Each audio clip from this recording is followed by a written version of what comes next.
In 1999, a student at the University of Waterloo in Waterloo, Ontario, by the name of John Baker, founded a company with the mission of improving the way that people learn. 2 decades later, D2L, which offers its signature learning management system Brightspace, has offices and institutional partners around the world. The company survived the dotcom crash, not to mention a 3-year patent violation lawsuit brought by Blackboard in 2006. Now in 2019, D2L has the third largest market share in the North American higher education market in terms of enrolled users, according to eLiterate. Since that analysis was published, D2L has signed some significant new clients, including Purdue University and the Maine Community College system.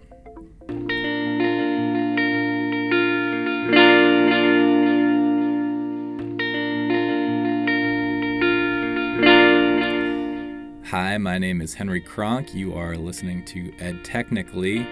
For this episode, I got in touch with D2L CEO John Baker. I did have a cold during this interview, and at times I don't necessarily come off as the most clear-voiced or chipper interviewer. I'd like to think that John made up for that with some well-thought-out insights about the current state of his company, his outlook on Brightspace, and their plans for the future. Just a quick note of correction, since recording this interview, D2L has said that a few minor remarks by John are incorrect. Despite what he says, Visa is not a current corporate client of D2L, and the company has clients in 40 different countries, not 50. So with that said, here is John Baker.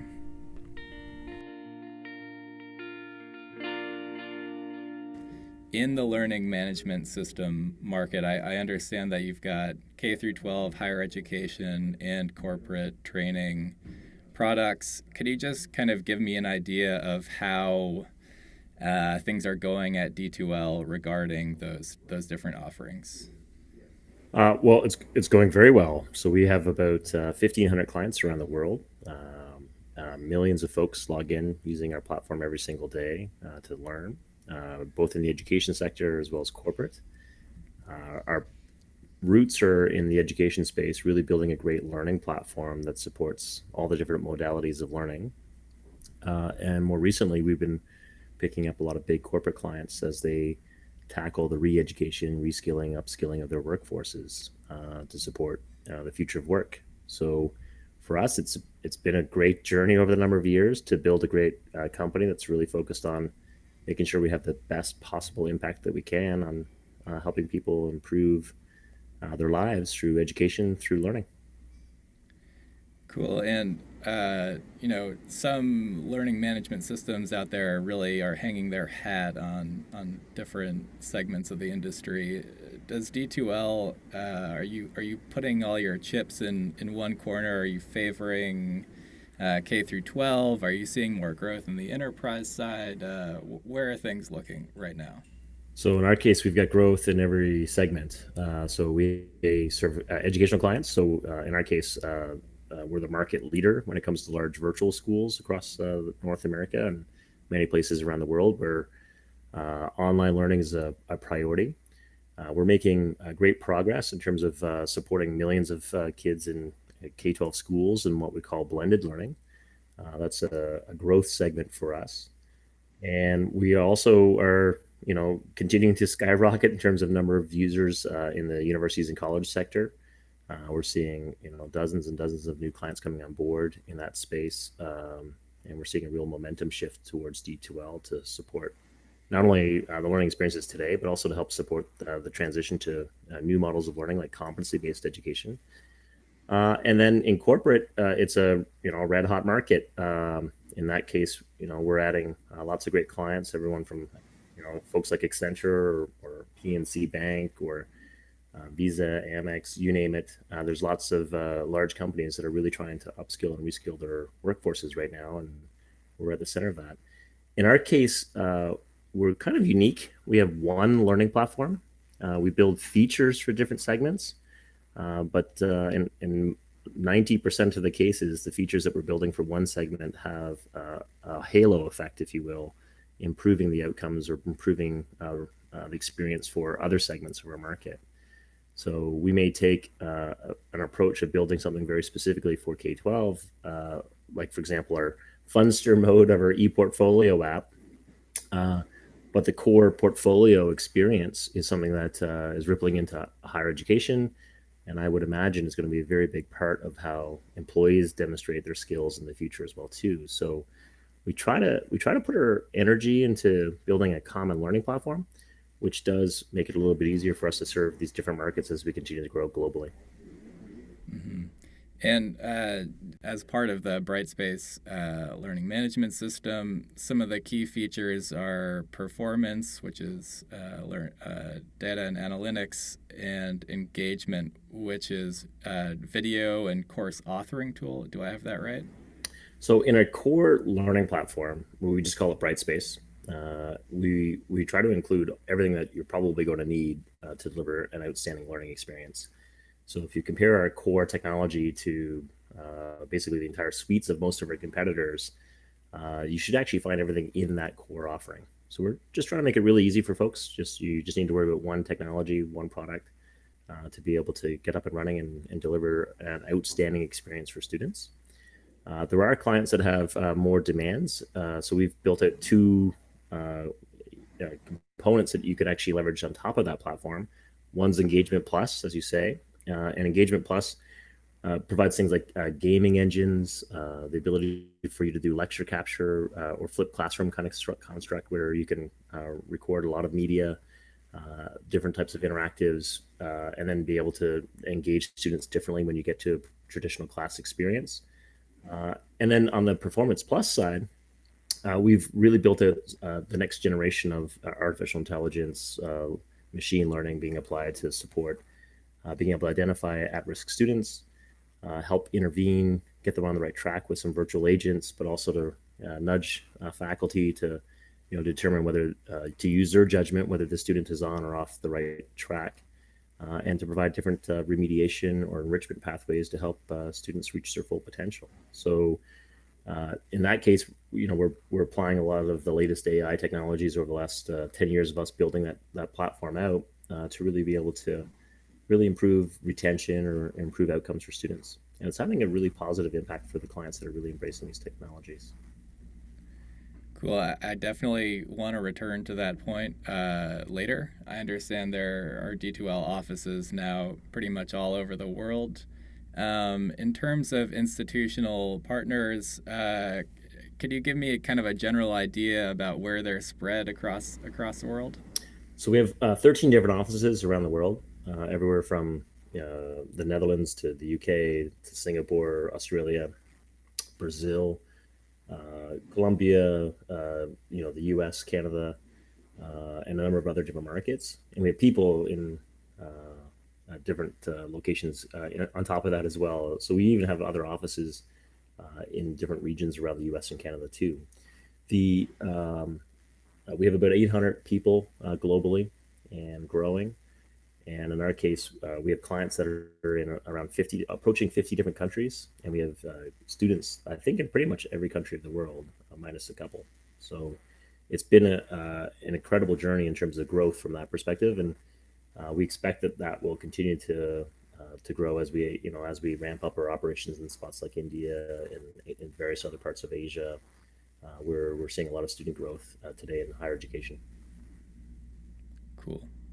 So, as I wrote earlier, we're very interested to know generally who D2L is as a company. And I might kind of rephrase that question to just ask if there is any overarching philosophy or strategy that goes towards the development of Brightspace.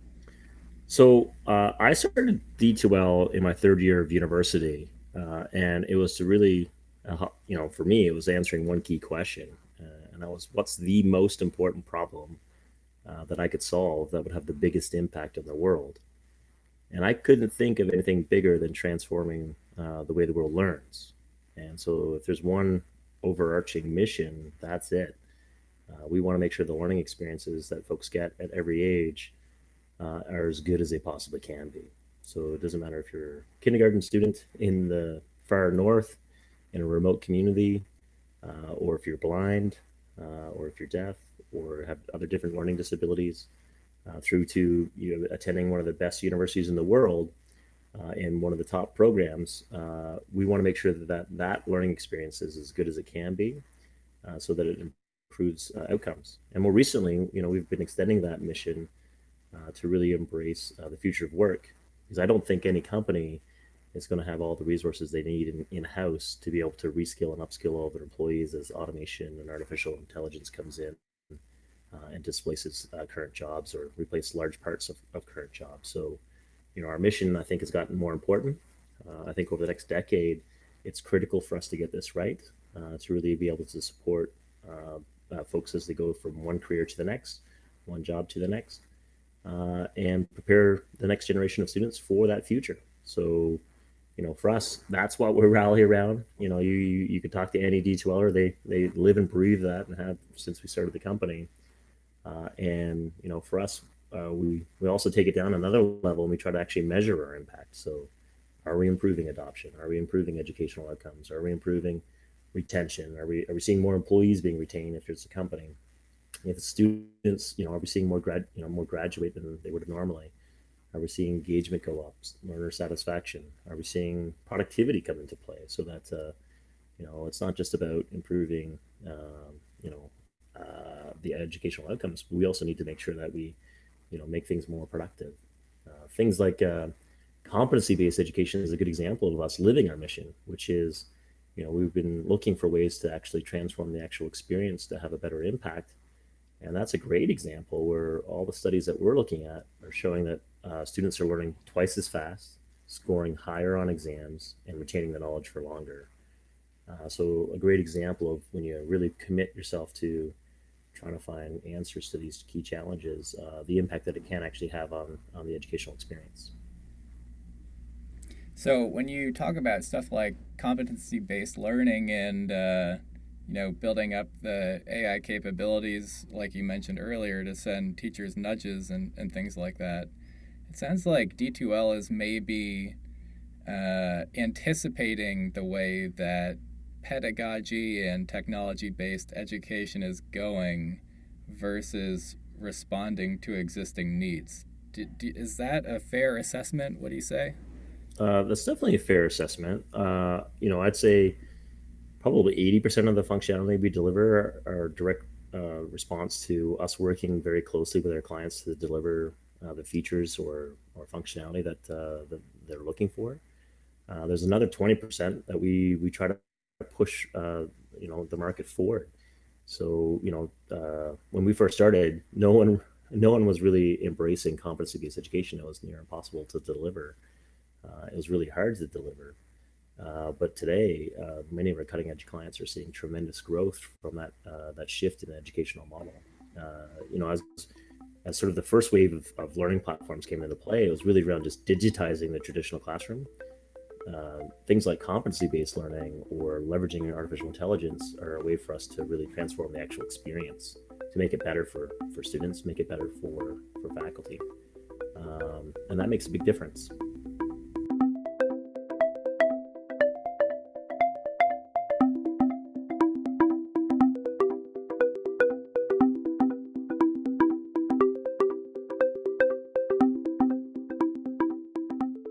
In the past have been guilty of the fact that saying that Blackboard is the only learning management system to have lingered since the dotcom era.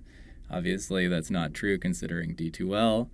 But I wanted to ask you just about how kind of things have gone, how the company's strategy has led you through the late aughts when Blackboard did bring a patent violation suit against D2L. And if you kind of have, sitting here in 2019, any reflections on that process and how things have gone since then? Henry, there's a number of questions in there. I can tell. So I'll try to tease apart a couple of them. So first of all, you don't last in any industry for 20 plus years without trying to really continually drive an innovation agenda. In our case, we've rebuilt our core technology stack.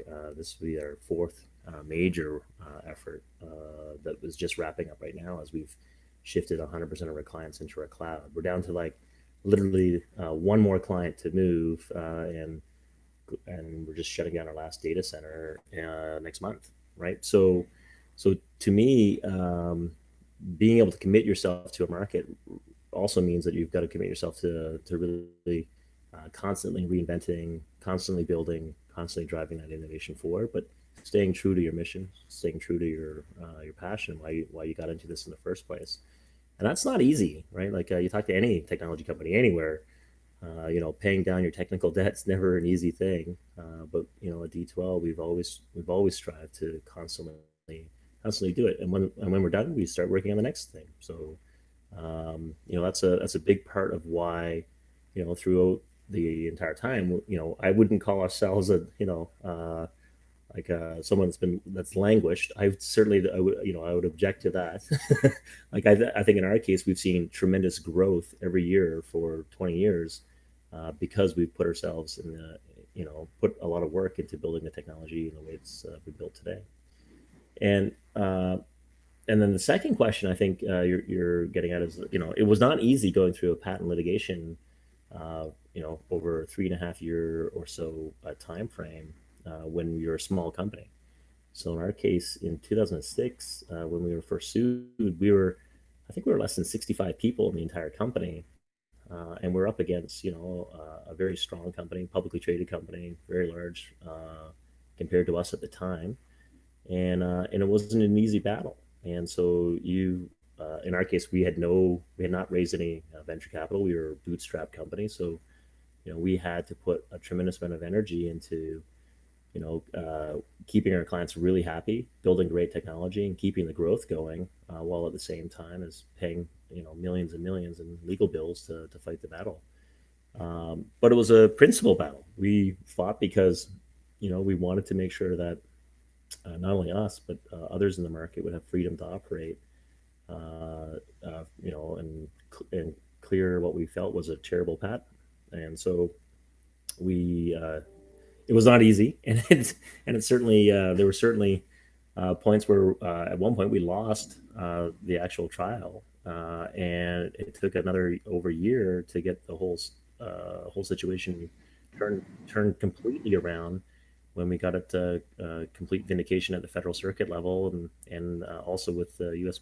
Patent and Trademark Office. So that was not an easy part of our journey, and in hindsight, there are things that we should have been doing along the way, including patenting our own technology to make sure that we're equipped to defend ourselves as best as we could.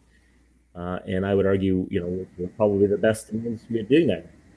So today we have probably more patents than anyone else in our industry. So we've worked hard, we've learned our lessons, and we've really strived to really support good growth from there. Again, it's obvious that there is a hunger and a need for Brightspace, at least in higher education and elsewhere.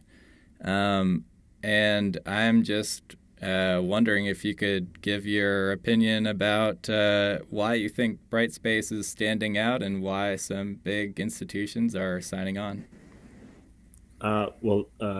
Great questions. So we've seen some great momentum this summer. Just in the last 30 or 40 days, we've picked up wins, including like the community college system in Maine, the university system in Maine, so all the different campuses there, through to Purdue University, which is one of the best research universities in the world. Great institution doing wonderful things, and also in a challenging environment where they've been trying to hold tuition steady for a number of years. We've also had some of our hundreds of our best clients renew over the last little while and recommit themselves to D2L over the long term. And so we're really proud of what's been going on in terms of the momentum in the education space. It's been great, and our team is definitely excited. And I think what's driving it is, we're finding our voice. So you can build the best technology in the world, but if you're not able to tell that story very effectively, it takes a while to build the momentum up. And in our case, we spent a lot of time on just making sure that we're able to tell the story crisply, and then at the same time build great technology and bring it to market. That just like we've been doing for the last number of decades, 2 decades. So in our case, what is it? We're trying to make sure the technology today is worry free. So it's got to be up 100% of the time.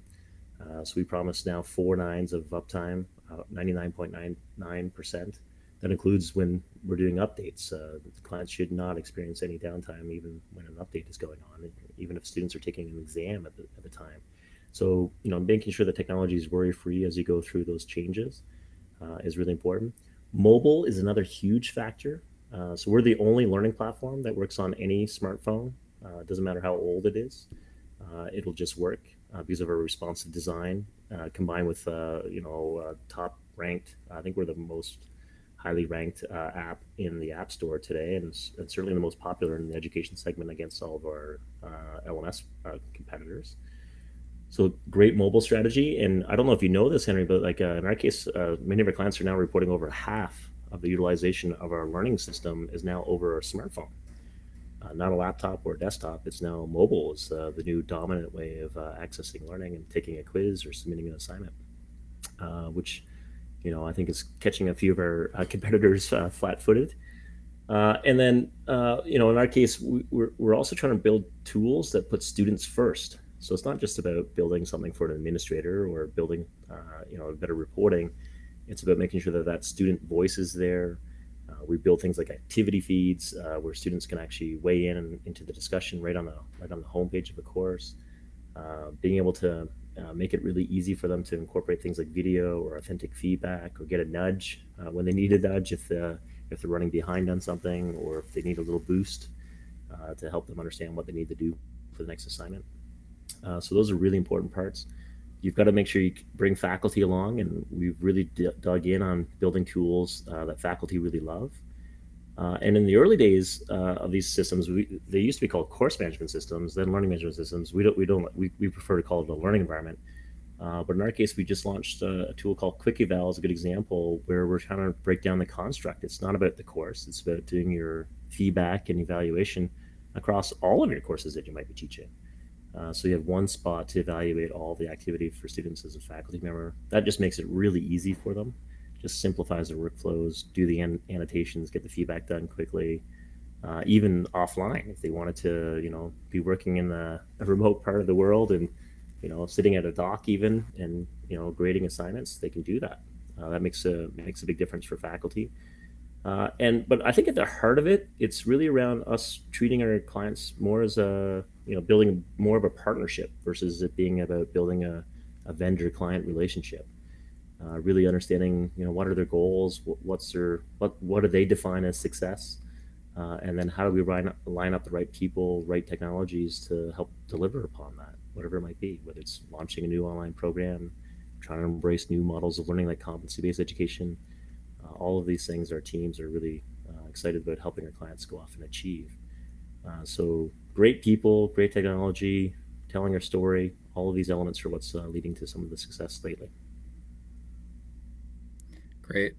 Earlier, you mentioned that their Brightspace was building quite a few adaptive features. I had initially wanted to talk about, personalized learning or content that is delivered based on automated features, but maybe could you maybe give me an overview of what are some main AI capabilities that Brightspace has included at this point so far? Well, just at first, I think when we talk about artificial intelligence, it's helpful to understand what it actually means. In our case, we tend to use a subdomain called machine learning. Uh, and in our case, what we're trying to do is leverage machine learning and artificial intelligence to make the educational experience more human. Machines, our AIs, are really good at building predictions, but it's still up to the student, the faculty member, the humans to make a judgment call, to take action, and really be able to understand what the data actually means and use their judgment to actually course correct or figure out what they need to do next to be more successful in the program they're taking. So our AIs today are good at predicting things like what grade you're going to get. We're very good at predicting which students is at risk and why, based upon a number of the different indicators. So we build out things like dashboards for engagement, or we build out what we call our student success system, which helps you understand the reasoning behind why a student might be at risk. So as a faculty member, you can take an action. You could give them a little nudge, give them a little support, give them some encouragement, be able to help create different adaptive learning pathways within the system so that you can have a student pick up the remediation material that they might need to be that foundational building block, if you will, that they need to be successful in the course that they're taking today. They may not have picked up previously. So these AIs are good at spotting that and then suggesting in some cases even different learning pathways that might be applicable to get them back on the right track based upon what it spots as a particular weakness in terms of a core competency or core outcome they're trying to strive towards. But at the heart of it is it's really about making that educational experience more human.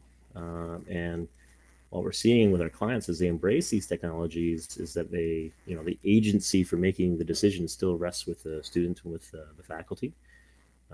So they're the ones making the final call on whether the student is at risk or not. And that's important. I think it's not about replacing. It's about providing great tools to help make the right predictions to help folks stay on the right track.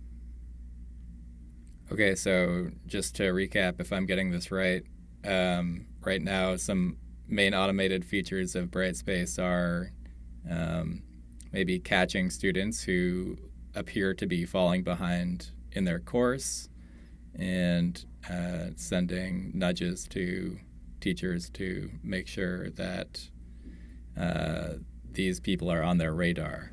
So we can send a Sorry, go ahead. We can send a nudge. We have like what we call a virtual agent or virtual assistant, if you will. So those I think the technical terms call it an intelligent agent. So it can spot conditions, it can spot risk, and then it can the faculty member actually could craft, or the institution could craft a number of nudges to get them back on the right track. So a good example would be, let's say someone did poorly on the first couple of assignments in intro to calculus, and the expectation is they're probably dropping out, like many others would, and so the nudge could be, hey, once you got 50% on the first assignment, 60 on the second assignment, congratulations, that's progress, 20% in fact. And so here's what we're going to be expecting for the third assignment. Here's some scaffolding, or here's some help that could help you do better. And don't forget to come talk to me. I'm happy to chat as a professor. So we can actually automate that based upon a whole bunch of different components within our system, so that that students and the faculty member are alerted to that risk, and then also take it an extra step, which is drive that action, which is to give the students a nudge to get them back on the right track. And what we are finding is these things are actually having an impact. So some of our clients are seeing completion rates go from 60% in these large intro courses that are tough, all the way up to over 90%. And if you can give people a reason to persist, help them really overcome these challenges, then it makes it a lot easier for them to be on track for graduation, not just completing that particular course. I gotcha. And I don't mean to downplay the importance of that by any means. I think that's wonderful, and many other people are using similar means to increase persistence. Just because it is a very controversial subject, I do want to ask: does D2L have any further plans to beef up their automated machine learning or artificially intelligent capabilities? So Again, we've been working on machine learning and AI for 10 years, and we will continue to build technologies to support it. Because if you're not building prediction engines, which is at the core of what these things are doing, then you're not providing the right insights or data for folks to make decisions. And so, just like a sports team would not even think about not using analytics today, or AIs today, or machine learning today to figure out, what advice they should be taking, but they still have GMs that understand the sport. It's not a situation where it's replacing the GM. The GM still making the call. The coach is still making the call. But having more data at your fingertips, so that instead of you having to go off and crunch all this yourself as a faculty member or as a student, boy, you're doing a disservice to those institutions by not having this type of functionality. How you position it, how you leverage it, how you use it, that's where the controversy is. Some folks are getting themselves into a bit of a mess there, but in our case, it's all about improving student learning, and if we can do that, then I think we're in a good spot. And could you give me any specifics as to how D2L plans to use predictive capabilities in the future? I think in our case, we're going to still continue to work with our clients to figure out where their key challenges are, and we're going to try to find out where a prediction could help improve outcomes, and that's where we're going to put our energy. So, short term, it's around making the current technologies that we have, which are still years ahead of where our competitors are, making those things better, more integrated, more seamlessly connected into the core technology that we have, just improving the workflows around them. Those are all key elements that we're working on today.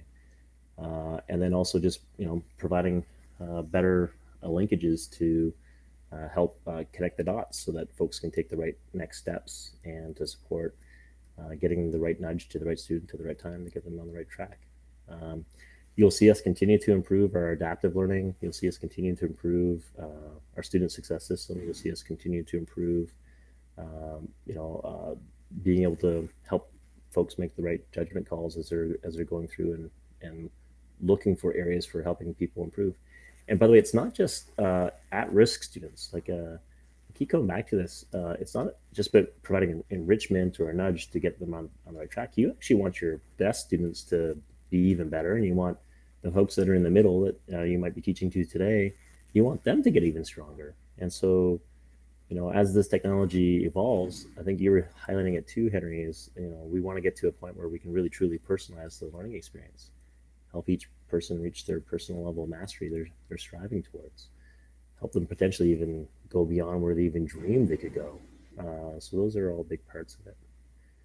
But me personally, 20 years from now, I would love to talk about how these things are helping us spark imagination, helping us build better entrepreneurs, helping us build, the skills that we're going to need to be, successful for the future of work, for the future of living, and AIs will be a big part of how we actually go off and do that. Mhm. So I'm going to move on to my next point here, which is very related to what we've been talking about. More predictive capabilities means more data being collected about users. And in some of the worst instances, it means incorrect predictions of users that lead to other consequences down the line. Um, these are users who don't necessarily have a choice whether or not to use these products. Could you just give me a few ideas about how D2L is weighing the user experience versus the capabilities it offers to the paying customer? Yeah, I hear you on that one, and if I look at like a lot of the controversy in the space, that tends to be the issue, and I think it's because people have confused, or maybe they're confusing AIs with judgment machines, and these are not meant to be judgment machines. They're meant to help you make the right call to support improving an outcome. Um, It's not about them being used to punish someone or to help them achieve a worse outcome. And as long as we recognize that, and as long as we leverage these technologies in a way that we can actually improve education, then we're going to be in a better spot.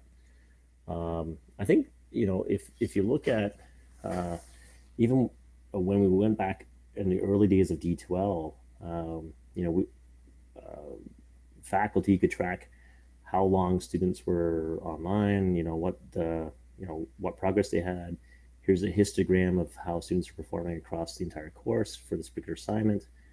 There's been all kinds of different data points that have been gathered and used in traditional classrooms or online classrooms alike. And what we did back in the early days is we said, okay, well, let's make that same data available to the student, so that they can see their own progress and they can see how they rank relative to their classmates. And it's still de-identified. It's like, here's where I sit in the curve of the class, so I can make a call, like what should I be doing based upon this data to improve in the next assignment. And back then, 20 years ago, that was a pretty radical idea. And so what did we do? We said, well, let's give people the ability to turn it off if they want to turn it off. I can tell you, very few people ever wanted to turn it off. And I think as we get more comfortable with these technologies helping us, then I think more and more people are going to want to see these things turned on. But to your point, if someone wants to be forgotten, then we should give them the right to be forgotten. We've always taken that into account at D2L. We have security by design. We try to do privacy by design. We do accessibility by design. These are core things around how you actually build technologies, and they're going to probably be even more important if folks don't want to participate in that experience. But I really do think it's going to hold them back, because these technologies at their core are really helping these students get ahead. Now, the other part of this is what you don't, in our case, we're using the data to help you learn. Others are potentially using the data to do other things, right? Like sell advertisements or to, do other behavioral advertising or whatever it might be. And what we're trying to do is avoid that. We're trying to make sure that this data is being used to help you get a better outcome in life.